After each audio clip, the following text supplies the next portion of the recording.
టాటరా క్లాసిక్ రెటినాలకు world class treatment ఇప్పుడు మన భీరంగూడలో అమెరికన్ లేజర్ ఐ హాస్పిటల్స్.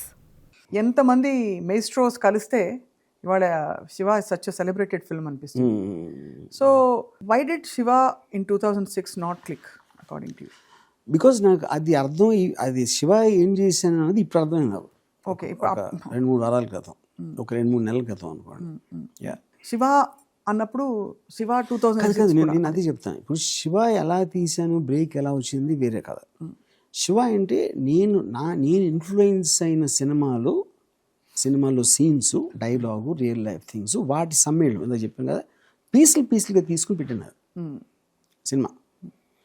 దాన్ని కలపటానికి ఏదో ఒక స్టోరీ కావాలి కాబట్టి ఒక దారం ఏదో పెట్టింది మధ్యలో, అంతే. That is what is done. దాని తర్వాత దాని ఎందుకు అంత ఇంపాక్ట్ వచ్చింది అని నేను ఆలోచించలేదు, నాగార్జున ఆలోచించలేదు, ఎవరు ఆలోచించలేదు. అందుకని none of us could recreate that again.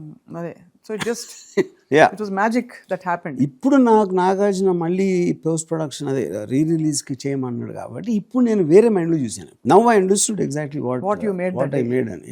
అది ప్యూర్ ఇన్స్టింక్ట్ అయితే, అదే ఇన్స్టింక్ట్, అంతే ప్యూర్ ఇన్స్టింక్ట్. వర్మ గారు, మీరు వీడియో లైబ్రరీ ఎందుకు మూసేశారు, మూయొద్దు, సినిమా వాళ్ళ చుట్టూ తిరగద్దన్నారు రత్న గారు. శివ సక్సెస్ అయ్యాక ఏమన్నారు? ఐ స్టిల్ రిమెంబర్ వైజాగ్లో అండ్ అంటే with very good reason. So I was a bad student.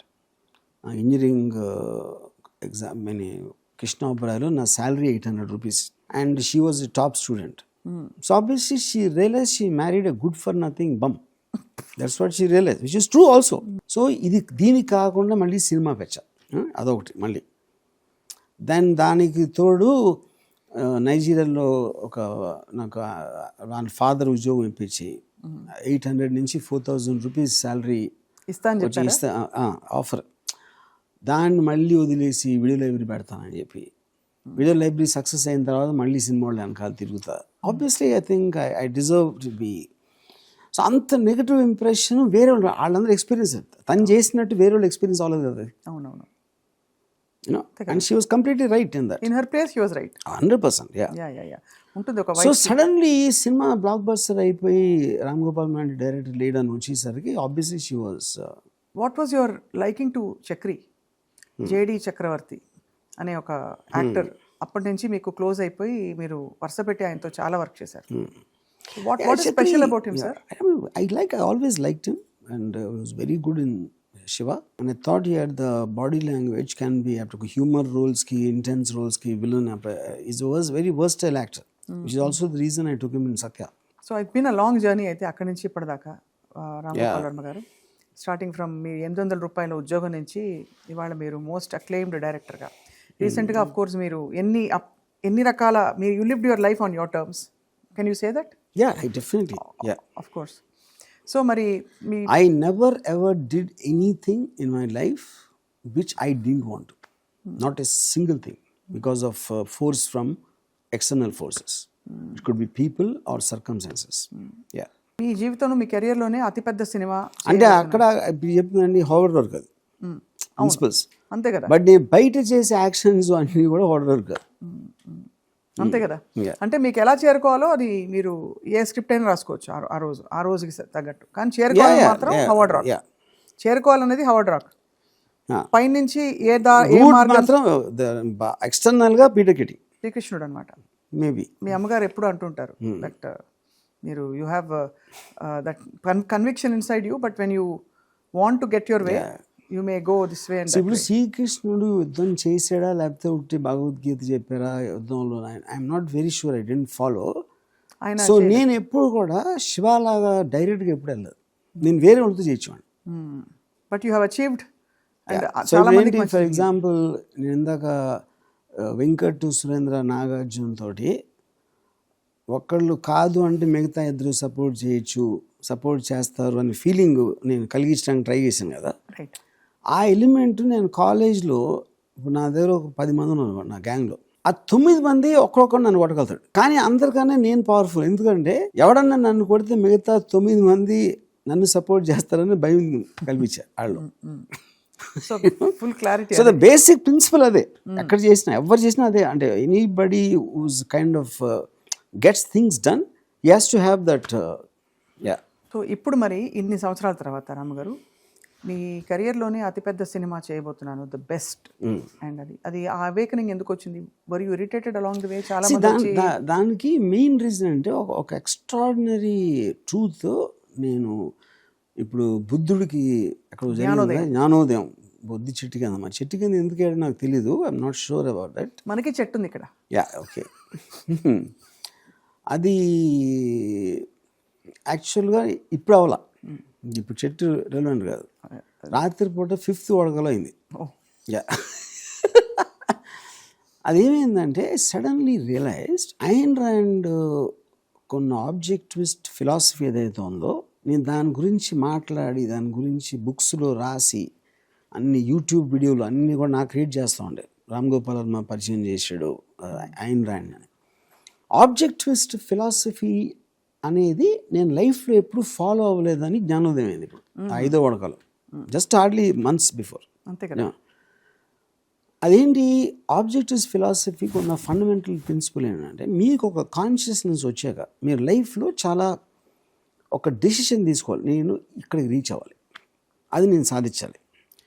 అది మీరు పెద్ద ఇండస్ట్రీస్ అయిపోవాలా, లేకపోతే బాగా డబ్బు సంపాదించాలా, లేకపోతే పెద్ద ఏదైనా చేయాలా, మ్యూజిక్ ఇళయరాజా కన్నా మంచి మ్యూజిక్ డైరెక్టర్, ఏదో something you have to have an objective.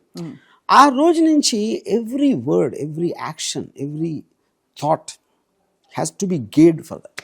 ఆ డెస్టినేషన్ రీచ్ అవ్వడానికి ఎంతో కొంత మీరు పుష్ చేసేవాడు ఆ పని చేయకూడదు, అలా ఆలోచించకూడదు, రిలేషన్షిప్ ఉండకూడదు, అలాంటి అది లేకుండా. That is what is called అబ్జెక్టివిజం.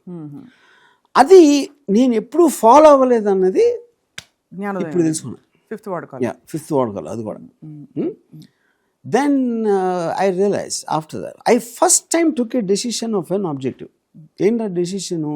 I want to make super path breaking film such as nobody else has scene.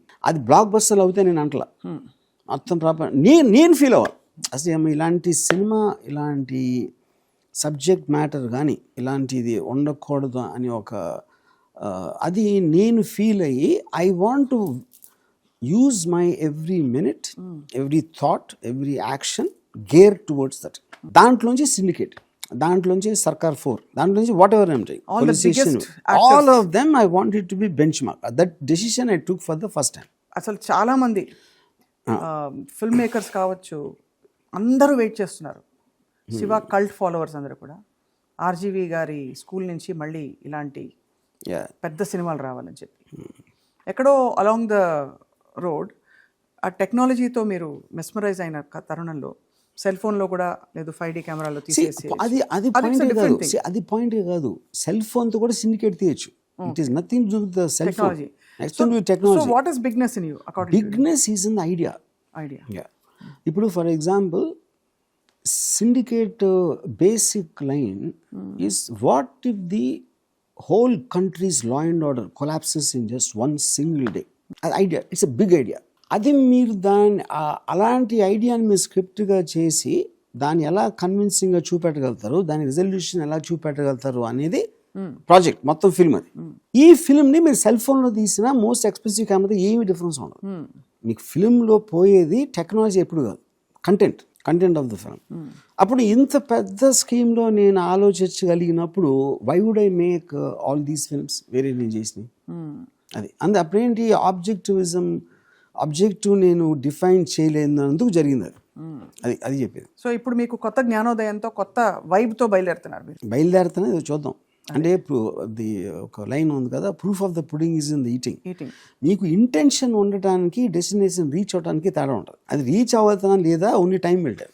But I believe I have the intention. But intention స్ట్రాంగ్గా ఉన్నప్పుడు ఖచ్చితంగా దాన్ని పంపించే ఇంటెలిజెన్స్ కూడా లోపల బయలుదేరుతుందంటారు. If it strong enough, just like it happened in Shiva. ఎందుకంటే ఇప్పుడు నేను ఫ్లాప్ తీసాను, హిట్ తీసాను.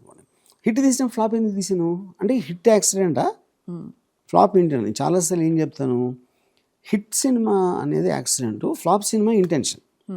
దానికి నా ప్రూఫ్ ఏంటంటే, హిట్ సినిమా తెలిసినప్పుడు ఫ్లాప్ సినిమా ఎందుకు తీస్తారు మీరు, అసలు ఎలా తీయగలుగుతారు? అంతేగా, అది point. That's what you mean. So ఇక్కడ ఏంటంటే, సినిమా తీయటం ఇంటెన్షనే, ఏ సినిమా అయినా, ఐస్ క్రీమ్ కూడా ఇంటెన్షనే. But intention to make the biggest film ever is different from making a film. అది నేను చెప్పేది డిఫరెన్స్. బట్ దెర్ ఇస్ ఇంతవరకు అలాంటి సబ్జెక్ట్ మ్యాటర్ అలాంటి characters what it stands for అనేది ఇండియాలో రాలేదు ఎక్కడ అనేది నా స్ట్రాంగ్ నమ్మకం ఇది సిండికేట్ స్టోరీ మీద. Syndicate story. But of course అందరి ఎక్స్పెక్టేషన్ అయితే ఉంది వర్మ గారు దట్ మీరు బిగ్గెస్ట్ యాక్టర్స్తో బిగ్ టెక్నీషియన్స్తో వర్క్ చేస్తే చూసే వాళ్ళకి ఒక కిక్ అనమాట. జస్ట్ లైక్ మీకు నేను అది కూడా చెప్తాను, biggest actors big technicians point కాదు ఇక్కడ, పాయింట్ కాదు చెప్పారు. పాయింట్ కాదు. ఎందుకు చెప్తాను అది, సత్యలో బిగ్ యాక్టర్స్ ఎవరు ఉన్నారు? Satya is one of the biggest cult films of all time, you. Know ఇక్కడ the idea of the film should be very big. Okay, so ఇప్పుడు ఓపెన్ హైమర్ ఉంది, ఓపెన్ హైమర్లో యాక్టర్స్ పేరు ఎవరికి తెలియదు, idea was but the idea is big because main thing is atomic bomb manufacturing మీద. అది టోటల్ ఇండియా ఎగ్జిస్టెన్స్కి ప్రమాదం వచ్చే లాంటి స్టోరీ ఐడియాలో it is not the actors. Actors ఉంటారు, అది వేరే విషయం, but that is not the pay. అదే యాక్టర్స్తో నేను ఆగు తీసాను కదా, పెద్ద యాక్టర్స్తో, పెద్ద యాక్టర్స్తో డిపార్ట్మెంట్ కూడా తీసాను కదా. యాక్టర్స్ వల్ల ఏం అవ్వదు, only it is the basic point of the film. Got it. I think మీరు ఆగ్ ఎగ్జాంపుల్ ఇచ్చాక అంతే క్లియర్గా అర్థమైంది బాగా. సో అయితే you're on new journey now. Let's see. Enlightened Ram At Gopal least I ignited myself. Right. దాన్ని ఏమంటారు, బాంబ్కి ఉంటుంది కదా, అది వెళ్ళి పేలుతుందా లేదా మనం చూడాలి.